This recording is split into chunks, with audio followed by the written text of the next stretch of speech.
कैसे हैं आप सभी लोग। आई होप कि आप सभी लोग बहुत ही अच्छे होंगे। तो मैं एक बार फिर से आप सभी लोगों का स्वागत करता हूं अपने YouTube channel way of learning institution में।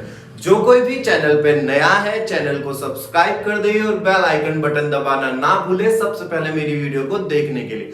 तो आज हम क्या इंटरेस्टिंग सीखने जा रहे हैं।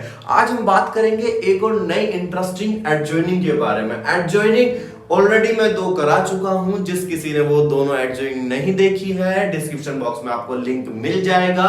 एबल टू और अबाउट टू दोनों क्लासेस आप अच्छे से देख लीजिए, आपको अच्छे से समझ में आ जाएगी। अगर कोई डाउट आता है मुझे कमेंट बॉक्स में लिख के बता देना, मैं उसको क्लियर कर दूंगा। तो आज क्या है, आज ये है एडजॉइनिंग कीपिंग इन व्यू।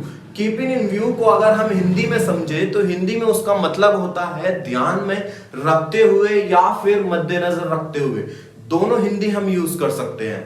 ठीक है, तो देखते हैं कीपिंग इन व्यू ध्यान में रखते हुए या फिर मद्देनजर रखते हुए। Keeping in view plus second sentence. Keeping in view के तुरंत बाद जो आएगा वो आपका क्या आएगा, ऑब्जेक्ट आएगा। अब ऑब्जेक्ट होता क्या है, मतलब क्या है कि जब भी कीपिंग इन व्यू यूज होगा तो उसके साथ कोई ना कोई चीज जुड़कर आएगी। कैसे कि तुम्हारी बात को मद्देनजर रखते हुए या तुम्हारे बात को ध्यान में रखते हुए। बोथ आर द सेम, मतलब मीनिंग जो है हिंदी में सेम आ रहा है, लेकिन हमने थोड़ी थोड़ी सी हिंदी उनकी बदल दी है। एक जगह मद्देनजर रखते हुए लिख दिया है, एक जगह ध्यान में रखते हुए लिख दिया है। ठीक है, कुछ ज्यादा अंतर नहीं है, सेम है, इसलिए मैंने दोनों के लिए यूज करा है। ठीक है, तो उसमें आपका क्या आ रहा है, तुम्हारी बात। तो तुम्हारी बात क्या हो गया, आपका ऑब्जेक्ट हो गया। ऐसे ही अगर मैं दूसरा सेंटेंस बोलूं कि तुम्हारी हाइट को मद्देनजर रखते हुए या तुम्हारी उम्र को मद्देनजर रखते हुए या फिर शालू को मद्देनजर रखते हुए, तो ये सारे के सारे हमारे एज ए ऑब्जेक्ट काम कर रहे हैं इस सेंटेंस के अंदर। ठीक है, शालू को मतलब शालू एक ऑब्जेक्ट हो गया, शालू को मद्देनजर रखते हुए। ठीक है, रमेश को मद्देनजर रखते हुए या फिर तुम्हारे काम तुम्हारी हाइट, इस तरीके से यहाँ पर हम ऑब्जेक्ट का यूज कर लेंगे। ठीक है, अब इसके हिंदी से इंग्लिश में कैसे ट्रांसलेट करते हैं वो चीज मैं आपको बताता हूं। क्यों, अगर मैं बोलता रहूंगा तो वो चीज भी आपको समझ में नहीं आएगी। ठीक है, तो देखते हैं ये 2 सेंटेंसेस मैंने लिखे हैं। ठीक है, इसमें लिखा है तुम्हारे काम को ध्यान में रखते हुए मैं तुम्हें दुगना वेतन दूंगा। तो तुम्हारे काम को क्या हो गया, हमारा ऑब्जेक्ट हो गया। क्या हो गया, ऑब्जेक्ट हो गया। अब ध्यान में रखते हुए हमारा पूरा, हमें इसकी इंग्लिश हमें पता है कि क्या होती है, कीपिंग इन व्यू। तो हम समय पहले क्या लिखेंगे, keeping in view. Keeping in view मतलब कि ध्यान में रखते हुए तुम्हारा काम, इज योर वर्क। ठीक है, ये क्लियर हुआ। Keeping in view your work, तुम्हारे काम को ध्यान में रखते हुए। उसके बाद मैं तुम्हें दुगना वेतन दूंगा। मैं दूंगा मतलब आई, फ्यूचर इंडेफिनिट का टेंस है। जिस किसी ने फ्यूचर इंडेफिनिट वीडियो वाली नहीं देखी, सजेशन में आपको लिंक मिल जाएगा, आप उसको जरूर देखें। ठीक है, मैं तुम्हें दुगना वेतन दूंगा। तो I will give U double salary. I will give U double salary. ठीक है, तो ये सेंटेंस हमारा यहाँ पर एकदम सटीक बन जाता है, सही बन जाता है। अब देखते हैं दूसरा वाला। तुम्हारी लंबाई को मद्देनजर रखते हुए यह कहा जा सकता है कि तुम एक्टर बनोगे या फिर बनोगी।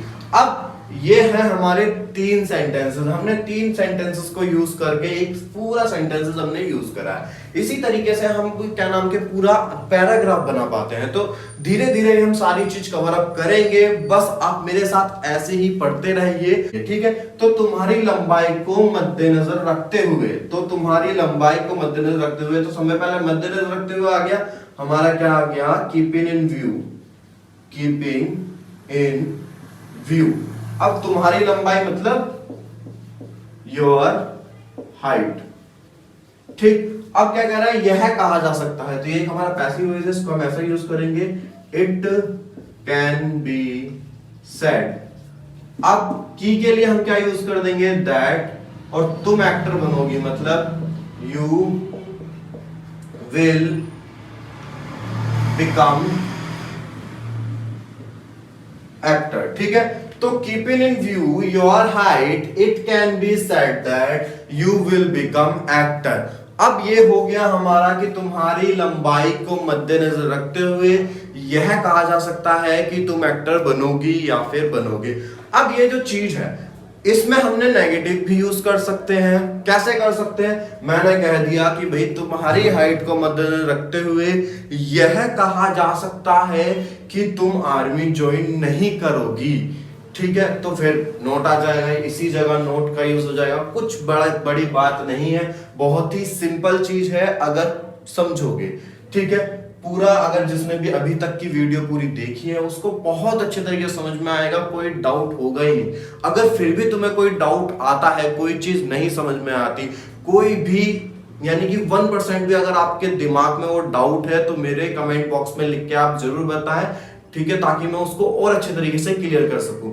और साथ ही साथ जितना भी अभी तक मैं करा चुका हूं उसको बार बार रिवाइज करते रहिए, अपने अच्छे कमेंट मुझे लिखते रहिए। Thank you so much, keep supporting me, be healthy, be safe, घर में रहिए, सुरक्षित रहिए।